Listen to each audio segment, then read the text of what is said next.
From Chicago studios, this is the Muslim News on Muslim Network TV. Assalamu alaikum, I'm Samana Siddiqui. First, the headlines. Imran Khan says stopping women from accessing education is un-Islamic. China says foreign reserves should not be used to pressure Afghanistan. UN releases funds to save Afghan health system from collapse. Indian Prime Minister Modi faces protest in Washington, D.C. UN rights chief warns of full-blown civil war in Burma. Cambridge Central Mosque is Europe's first ever eco-mosque and winner of Architectural Design Awards. Our top story tonight. Pakistan's Prime Minister Imran Khan has said preventing women from accessing education in neighboring Afghanistan would be un-Islamic. While girls continue to study at elementary schools and universities, only boys are attending secondary schools in the capital Kabul at this moment. This is raising fear about the Taliban's confusing education policy. In an interview with the BBC on Wednesday, Prime Minister Khan also laid out the conditions that would need to be met for Pakistan to formally recognize the new Taliban government. Prime Minister Imran Khan called for dialogue and aid to Afghanistan. In related news, at the UN General Assembly in New York yesterday, UK Prime Minister Boris Johnson praised Pakistan while talking about climate change. I invite everybody to follow the example of Imran Khan of Pakistan, who has pledged to plant 10 billion trees, he said. The UN meeting is being chaired by Maldives, a small Muslim country in the Indian Ocean, southwest of Sri Lanka and India. China and Turkey are criticizing the use of foreign reserves to pressure Afghanistan's Taliban government. The foreign exchange reserves of Afghanistan are state assets. They should be kept in the possession of the Afghan people and used for the people. They should not be used as a leverage to impose political pressure on Afghanistan. Those were the words of China's Foreign Minister Wang Yi at a G20 meeting hosted by Italy on Wednesday. Turkish President Recep Tayyip Erdogan, speaking at the UN General Assembly in New York this week, said the same, criticizing the world's response to Afghanistan. He said, "We have tragically witnessed once again in Afghanistan how solutions that ignore reality and collide with the social fabric of the people ultimately fail. The Afghan people have been forced to face alone the consequences of instability that has been ongoing for more than 40 years. The United Nations has released $45 million in emergency funds to Afghanistan in a bid to prevent the country's battered healthcare system from collapsing.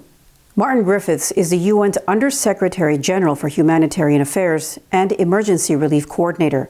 He said in a statement on Wednesday that he was releasing funds to boost life-saving support in Afghanistan.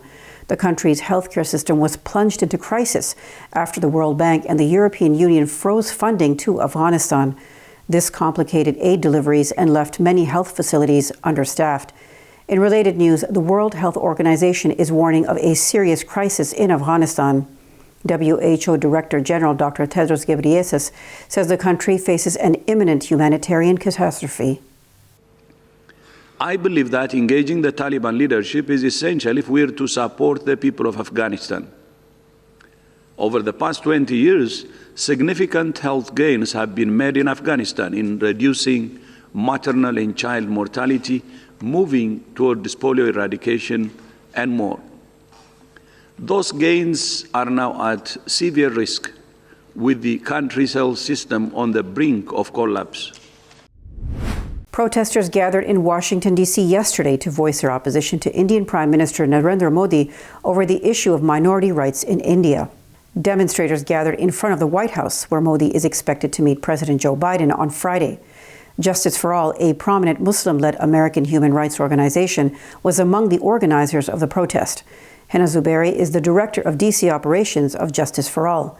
She called Modi the butcher of Gujarat for his role in the 2002 riots in that Indian state, which left over 1,000 dead.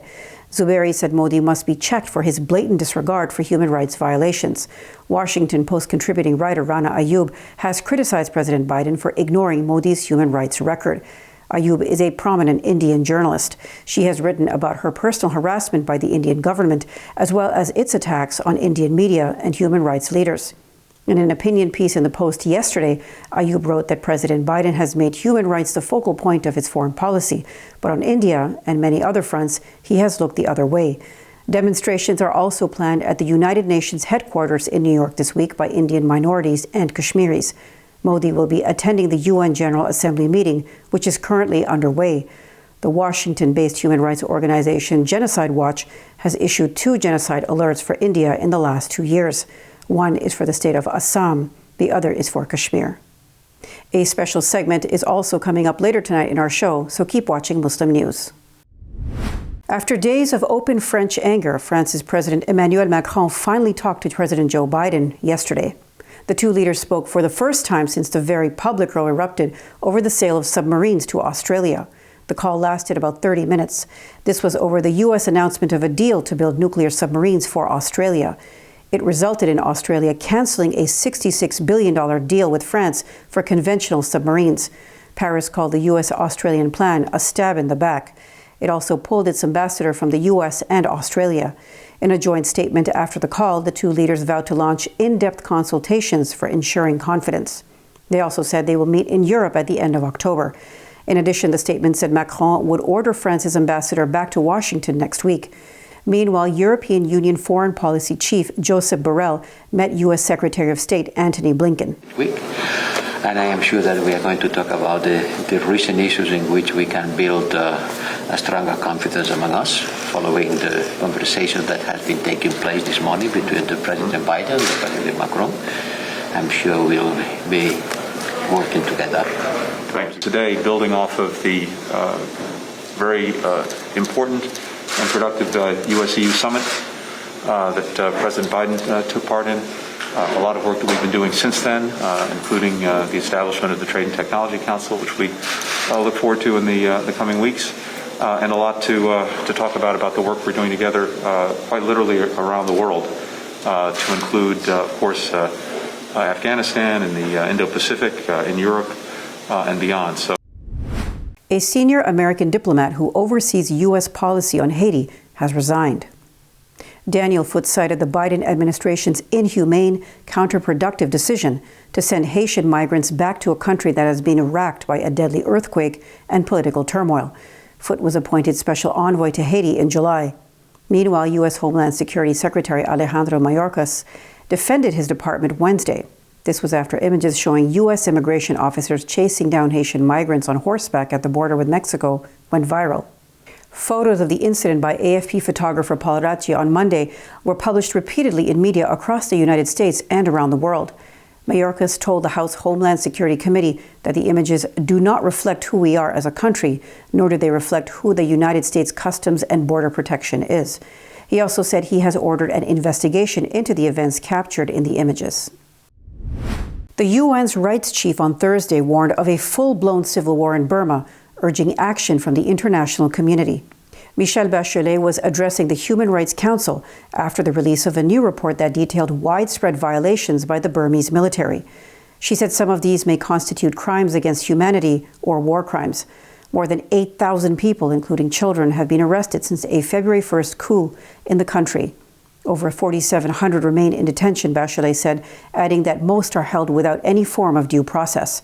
They also lack access to legal counsel or even the ability to communicate with their families. Bachelet added that her office has credible information that more than 120 detainees have died in custody, some within 24 hours of their arrest. The Cambridge Central Mosque in the UK has been announced as one of 6 buildings on the shortlist for the Royal Institute of British Architects Sterling Prize 2021. This is Britain's most prestigious architecture award, given to the country's best new building. Judges praised the Cambridge Central Mosque project, saying it was a demonstration of how architecture can embody religious and cultural philosophy and traditions while utilizing sustainable and contemporary materials. The mosque is part powered by solar power, which covers all of the hot water used, all of the cooling of the building, and 13% of the heating. It also harvests rainwater for flushing toilets and for irrigation. Here are more details about the mosque from Saleha Farouk and Asad Khan. This mosque is winning award after award. It is simply beautiful. It mimics a calm oasis in the middle of Cambridge, UK. Cambridge Central Mosque is Europe's first ever eco-mosque. The mosque design was inspired both by Islamic and English religious architectural traditions. It is Islamic but very British at the same time. The mosque architect Mark Barfields worked with a garden designer and Islamic artists to marry traditional Islamic architecture, geometry, and horticulture into this masjid. It uses indigenous English materials, English plants, and English craftsmanship to create a unique synthesis. But it also incorporates Islamic universalism. Its geometric patterns symbolizing the infinite originated in Islamic Spain. Its calligraphic wonders came from Turkey, and its timber rising as a tree throughout the mosque came from Switzerland. The Kuthic script decorates the walls saying Qul huwallahu ahad.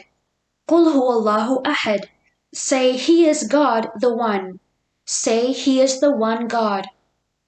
You enter via an Islamic garden before passing through a covered portico, and then an atrium, preparing you gradually for the contemplation of the prayer hall facing Mecca. This combination of gardens with whispering fountains and open prayer spaces has been used to great effect throughout Islamic history. It reminds us of the interconnectedness of humans and the natural world. Even the roofs are green with 4 gardens on the rooftop. Professor Abdul Hakim Morad has been the leader behind this project. Yusuf Islam V. Cat Stevens brought his beauty to it, and the Turkish president actually inaugurated it. The Shah Jahan Mosque at Wolking was Britain's first purpose-built mosque. It was established in 1889. However, this Cambridge Central Mosque is the first mosque in Europe to have a zero-carbon footprint. Yes, zero carbon. Zero carbon is what humanity needs. We have been ruthless in our production and absolutely careless in our consumption. Us human beings need to be humble, submitting to God Almighty, thankful for His bounties, but consuming less and sharing more, insha'Allah. A Muslim doctor in Texas is suing his former employer after they fired him for following their orders to distribute COVID vaccines before they expired. The Washington Post reports that Dr. Hassan Gokal is suing the Harris County Health Department. This is for wrongfully terminating his employment, orchestrating a misinformation campaign aimed at stripping him of his medical license and discriminating against him based on his race and national origin. He is a Pakistani-American Muslim. The lawsuit stems from Gokal's last-minute distribution of 10 leftover Moderna doses that were about to expire last December 29th. With permission from his supervisor, Gokal drove around the Houston area to distribute the vaccine to 9 people. When he was unable to reach the 10th person before the last dose of the vaccine vial expired, he gave it to his wife, who has a lung disease that affects her breathing. But on January 7th, Harris County Public Health fired Gokal for giving out the shots. According to the lawsuit, Harris County Public Health did not properly investigate the allegations made against Gokal. The department never interviewed Dr. Gokal, never took his statement, never asked for his side of the story, conducted no internal investigation of the matter, and never sought to get the facts straight, it says. The Texas Medical Board dismissed the complaint against him on March 9th after he submitted evidence. As well, a judge dismissed a criminal charge leveled against him on January 25th. Nonetheless, the lawsuit said Gokal is struggling to find work after his termination from the Harris County Health Department. Coming up next after the break is our in-depth analysis segment, so stay tuned and we'll be right back after these messages.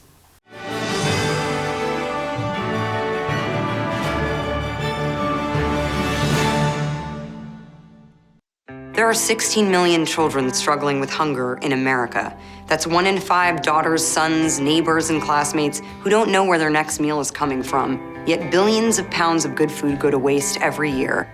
It's time we do something about it. Feeding America is a nationwide network of food banks that helps provide meals to millions of kids and families in need. Visit feedingamerica.org to help them feed even more. Together, we can solve hunger. Together, we're feeding America. If I could be you, and you could be me for just 1 hour, walk a mile in my shoes, walk a mile in my shoes.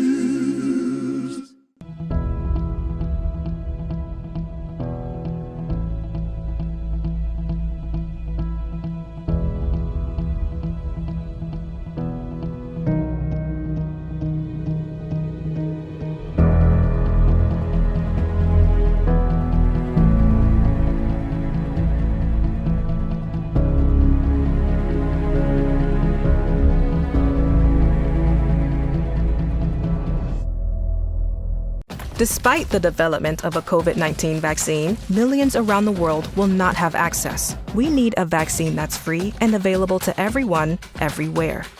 It's time for a people's vaccine.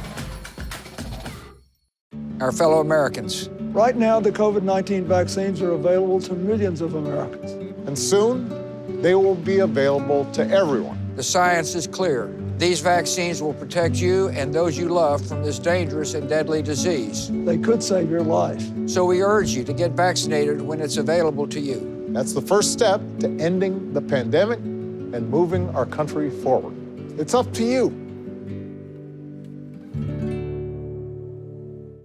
I am what hunger looks like in America. I am an 8-year-old girl who's not excited for the last day of school. Because this may be the last time I'll have lunch. Till September. I am a single father of 2 who works 3 part-time jobs, and that's still not enough to put food on the table. I was created by artificial intelligence from faces of the 1 in 8 Americans who struggle with hunger. Feeding America, 200 food banks strong.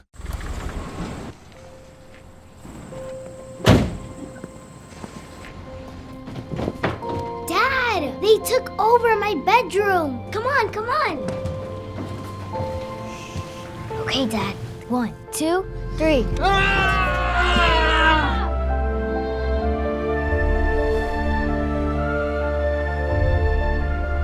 Dad!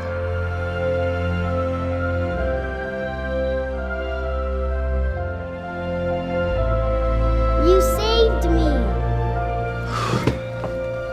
Dad? Are you okay? I'm fine, dear.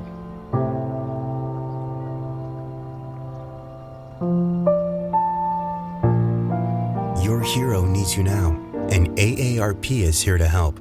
Find the care guides you need at aarp.org/caregiving.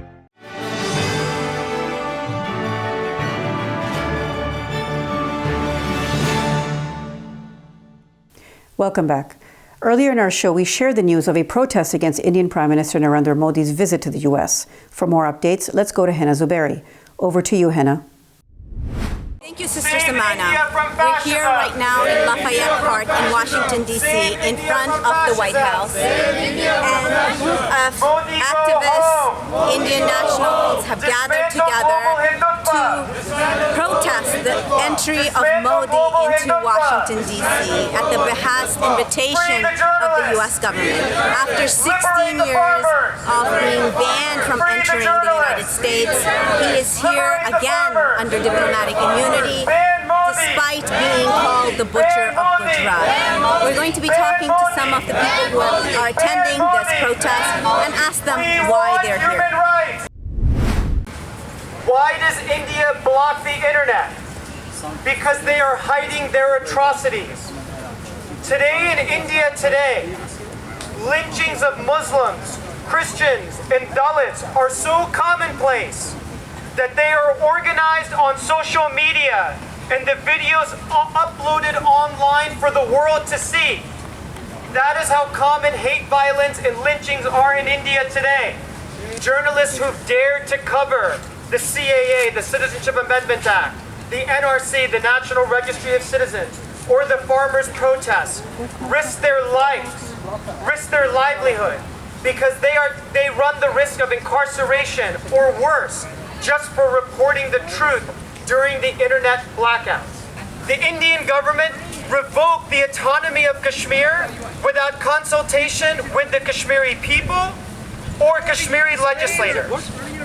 And what we heard in the aftermath of the revocation was word of immense human rights atrocities. The jails were so filled that Kashmiri detainees had to be bused thousands of miles away. We heard about, again, mass rubber bullet shootings. The same rubber bullets that are being used on BLM protesters in the United States. The same rubber bullets that are being used by authoritarian regimes in South America, including Brazil. And since 2014, there has been an escalation in the violence against minorities, especially Muslims and Christians, but also Dalits. There's been a violent and brutal suppression of farmers' rights against journalists and against the civil society in particular. A lot of the youth, especially Muslim youth, are languishing in jails on trumped-up charges. So the United States Commission on International Religious Freedom, the USCIRF, has recommended to the U.S. State Department twice in a row, in 2020 and 2021, that India be put on a list of countries of particular concern. So we are here today to urge and demand President Biden to hold India accountable for religious freedom and human rights violations, and to have religious freedom and human rights as the centerpiece of U.S.-India bilateral relations. Modi is not qualified to talk about peace when he has been terrorizing the people of India and occupied Kashmir. And we cannot forget how Kashmiris have been fighting for their right to self-determination, and they're still under the brutal occupation of India. Modi is literally the virus to India, as white supremacy is the virus to this nation. Today we're standing with a number of other community partners to say that when Biden meets Modi this week, human rights need to be on the agenda of their meeting. We are standing up to the ideology of Hindu nationalism, which is championed by Prime Minister Modi and his partner, the BJP. And in the last 7 years since Modi took office, we've seen a rise in violence against religious minorities, against Dalits, against indigenous people, women, all in the name of achieving a Hindu supremacist state. As a Hindu myself, I work for a Hindu organization, and we are Hindus who believe in pluralism, human rights, and civil rights. And this ideology of Hindutva, or Hindu nationalism, is one very violent and extremist manifestation of our faith, but we believe as Hindus we have a responsibility to speak out against this ideology which is taking over our community and infecting all of our religious spaces, political spaces, cultural spaces. So we believe it's important as Hindus to stand with Muslims, with Dalits, with Christians, and of course with our secular human rights defenders partners, to all stand up against this supremacist ideology in India. I think across the world and in the US as well, people are realizing that, just as we deal with white supremacy and Christian nationalism here in the US, these types of ideologies aren't unique to our own country, and that there are clear connections to what's going on in India, what's going on in Israel in the name of a Jewish state that's oppressing other minorities, in other countries where there's a certain majority group that's taken power, whether it's Burma, Sri Lanka, India as well, where the majority community, whether it's Hindus or Buddhists, Jewish people, Muslims, there's this sense of persecution, this minority complex that's created within the majority community, even among white Christians here who believe that all of a sudden their country is being taken away from them, that they no longer have the same sort of privileges and powers that they had before. So as a response, they scapegoat certain minorities. So as people are calling Modi a mass murderer, a genocider, a divider-in-chief, Free the journalists! Lafayette Park. Free the journalists! Back over to you, Sister Samana. Thank you. That's all from our Chicago studios tonight. Thank you for tuning in. You can find previous episodes and more on our YouTube or Facebook. For more content, keep watching Muslim Network TV or visit muslimnetwork.tv. Salam and good night.